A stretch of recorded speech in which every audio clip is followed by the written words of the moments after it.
Well, what happened when Brian left? One or two of the professionals that we had here just thought they had no training. Or, I mean, I know Pat was here, but Pat wasn't a trainer. You know, I don't think he got his license even by then. So a few of the boxers, like Scott Quigg. I'm not blaming the boxers for this, by the way. I'm not saying they should have had loyalty to Colliers and Boston, because if you're a boxer, it's a career you're looking at. You know, you want career moves, so you want to be the best, and like Scott did. Scott went on to be, you know, world champion. So Scott left, and I think he went to Gallagher's gym. He had another lad at the light heavyweight called Matthew Askin. I think he left. He went somewhere. He came from Blackpool, so obviously he's travelling all the way over here every day. We had another lad who was more or less on par with Scott. We called Reece Roberts. He was brilliant, and when the two of them, they came here roughly at the same time, and they were both. When you used to see them training here and spar, it was like watching like two really seasoned professionals, and they were only young lads. But I don't know what happened with Reece. I think he had some problem with his hand later. So he never progressed through. But obviously Scott did. Scott was one of the most dedicated boxers I've ever seen in here.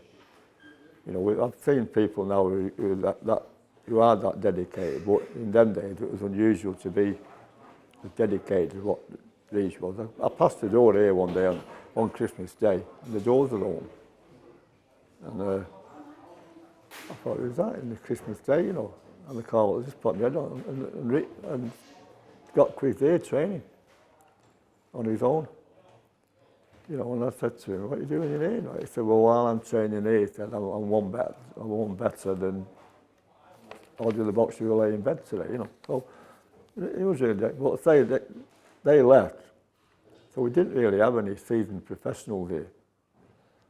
So then Pat and Tommy, I think Tommy was already involved anyway at night time with the amateurs.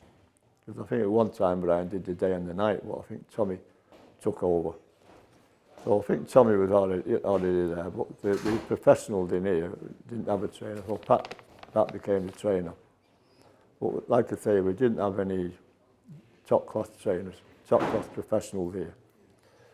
So what we started to do, Tommy recommended a few of the amateurs to come through. He thought, you know, had the potential to be professional boxers. So we got them through, like Matthew Ryan. He came through. You know, he was the one who won the first belt under Pat's reign. You know, he got to be English champion. So he was a forerunner of anybody else really. He was the first one to win a belt under Pat's thing, the Matthew Ryan, and he was a local lad. So they brought those through. So like I say, there's Matthew, and then there's one or two more who came with him. And then it's like, they got some coming through from the amateurs from here, and then they got a couple from other gyms, amateur gyms. I think it was Borshaw. I think they had a lad there who was very good, called Connor Burton. And so he came down here as a professional, and he was very good as well. I don't know why he didn't carry on. I thought he had the potential to be a top class boxer, but obviously personal reason, there's not to imagine.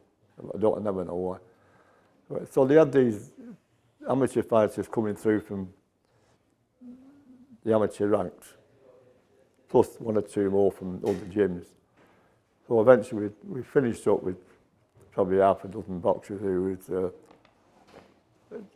doing fighting on the bills. But the thing was, when you're fighting for other promoters, sometimes your fights can be few and far between. You know, because all the gyms want to go on that bill. So, and I don't think our fighters here were getting the experience, actual ring experience, fight experience.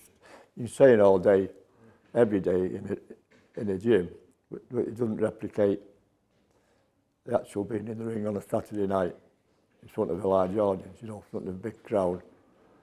And that's, I think, when Pat decided to take his, apply for a promoting license.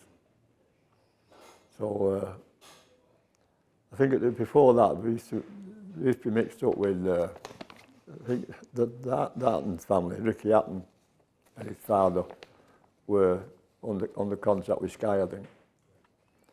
So a lot our fighters were fighting on Ricky Hatton's bill, because I think Pat knew, well, he definitely did knew Ricky Hatton and his dad, you know.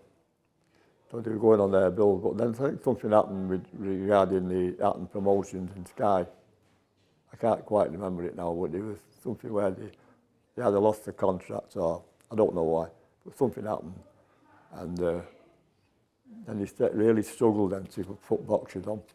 And that's when he applied for his licence and his promotion licence.